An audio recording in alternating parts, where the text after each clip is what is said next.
यह है आनंद पाल की कहानी। द्वेषता और राजनीति ने बनाया अक्षय प्रताप को आनंद पाल। जी हाँ, बचपन में अक्षय प्रताप हुआ करता था आनंद पाल, और अक्षय प्रताप से कुख्यात इनामी अपराधी आनंद पाल बनने का सफर किसी फिल्मी कहानी से कम नहीं है। परिजन के मुताबिक आनंद पाल ने बीएड किया था और वह एक टीचर बनना चाहता था, लेकिन जातीय द्वेषता और राजनीति ने उसे हथियार उठाने को मजबूर कर दिया। आनंद पाल के पिता स्वर्गीय हुकुम सिंह आरएससी में हेड कांस्टेबल थे। आरंभ से ही गंभीर प्रवृत्ति का धनी आनंद पाल, जिसका वास्तविक नाम अक्षय प्रताप था, उसके गांव में ही सरकारी स्कूल में प्राइमरी एजुकेशन हुई। आनंद पाल की कॉलेज शिक्षा सुजानगढ़ महाविद्यालय से हुई और आरंभ से छात्र आंदोलनों में प्रतिनिधित्व किया। नेतृत्व क्षमता के कारण आनंद पाल कॉलेज में भी चर्चित रहा। उसने यहाँ वाटर वर्क्स के सामने सीमेंट एजेंसी का भी व्यापार किया।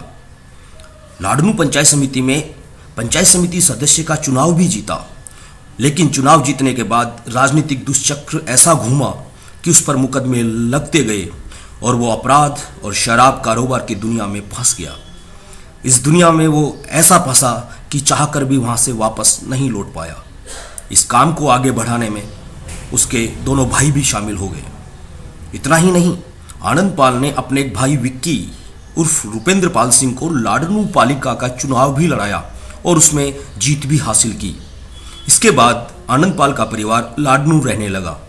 इसी बीच आनंद पाल सिंह उर्फ एपी उर्फ पप्पू भाई साहब का संपर्क सीकर के कुख्यात शराब माफिया बलबीर बानुड़ा से हुआ और यहीं से शराब कारोबार का काम परवान चढ़ने लगा।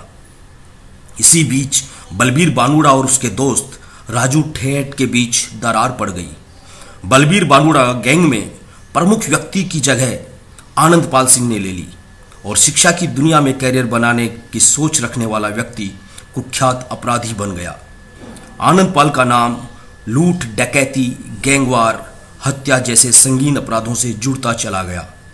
उसने न केवल राजस्थान बल्कि यूपी, बिहार, हरियाणा, पंजाब और मुंबई तक अपना नेटवर्क खड़ा कर दिया।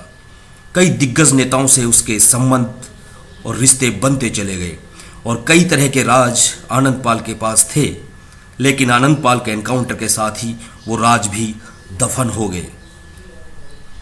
बताया जाता है कि आनंद पाल का दुबई में भी व्यवसाय है। आनंद पाल 3 सितंबर 2016 को परवसर के पास पुलिस हिरासत से फरार हो गया। गांगवा गांव के पास से अदालत की पेशी पर से वापस लौटते समय आनंद पाल ने फायरिंग कर पुलिस की हिरासत से फरारी की। तब से आज तक पुलिस और प्रशासन की ने आनंद पाल ने नींद हराम कर रखी थी। सरकार ने एसओजी को आनंद पाल को पकड़ने का जिम्मा दे रखा था।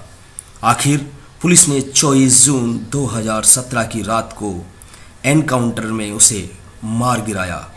बेशक आनंद पाल अपराध की दुनिया का बेताज बादशाह बन गया था, लेकिन इसके बावजूद वो बहुत कुशल व्यवहारी भी था। जब उस पर मुकदमे नहीं थे और वो राजनीति करता था, तब लोगों से मिलता था तो बहुत ही सहज और छोटे बड़ों के आव आदर के साथ। यही वजह है कि आज भी लोगों में आनंद पाल के एक अपराधी होने के बावजूद हमदर्दी और लोकप्रियता दिखाई पड़ती है। शायद यही वजह रही कि सोशल मीडिया पर भी हजारों लाखों लोग उसे फॉलो करते थे, जिससे पुलिस भी खासी परेशान रहती थी। और आज की तारीख में ये कहानी बन चुकी है, एक था आनंद पाल, एक था आनंद पाल।